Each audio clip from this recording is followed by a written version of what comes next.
I say will inspire you. It is my hope and expectation that one thing I say will make your life a little better or make your 2025 more enjoyable. And so I begin. And my first observation, the days are long and the years are short. I spent the first half of my career being the youngest at everything, or so it seemed. And I spent the second half of my career with everybody calling me Mr. Firlotte. And somewhere in between, in the middle of the night, it flipped. And I went from youth to the other side. And I didn't see it coming. I remember beginning my career at Aquarion in 1987, and I was in a room the first week in a meeting, and there were two old guys. They had to be all of 50. And one says to the other, Bob Donnelly, a wonderful man, superintendent and engineer type from Shelton.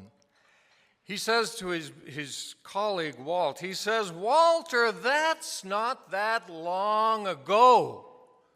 That's no longer than 15 years.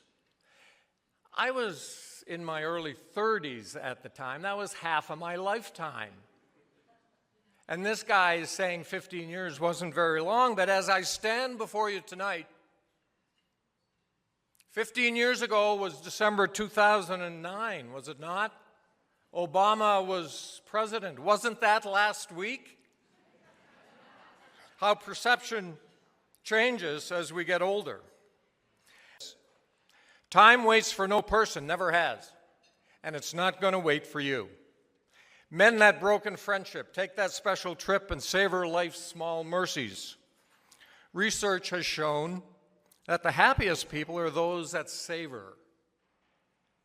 I was not savoring my walks up the step, but Martina was. So instead of sipping that coffee while texting and one ear on Morning Joe, if you can afford the 5 minutes, why not sit with your coffee and savor?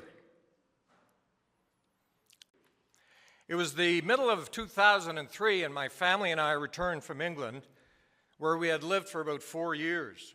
I had just been appointed CEO of Aquarion. I was the great water buffalo. And I decided to give back at the Merton House, at the soup kitchen. And twice a week I would go and I would look out into a sea of faces. Some were homeless, but not all. Some were mentally ill, but not all. Some were unemployed, but not all. But they were all down on their luck, and I would look out and I would say, "There, but for the grace of God, go I." But for a left turn here and a right turn there, that could have been me or it could have been you. So we live in a part of the world, though, that's incredibly affluent.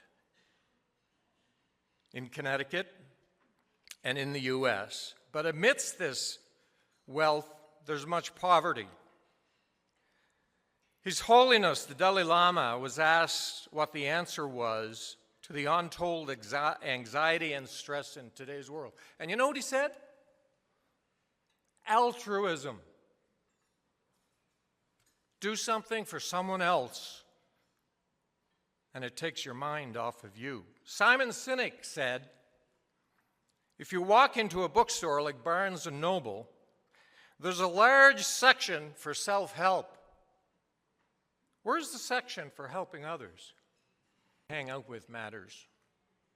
Took me 45 years to get you this one too. 25 years of research at Harvard University. What did David McClellan find? The strongest and most enduring correlation of your success is not your rugged good looks, is not your Ivy League MBA, and it's not how much money mom and dad had. It's who you associate with. Your mother was right, don't hang out with the Watson boys. So for 2025, what is the message? Look for people who build you up and run from people who degrade your joy. Number 4, coming in for the landing. Stay with me. Learn, learn, learn. The year was 2007, and with a handful of buddies, we started a book club. One of them, Paul Tipinelli, is here tonight somewhere. I'm fond of saying half of us could read. But 17 years later, we're still going strong. 17 years. And 2 years ago, it only took us 15 years to admit our first female. And the collective IQ of the group shot exponentially upward. But why do we do that? Do we love each other's company? Not particularly.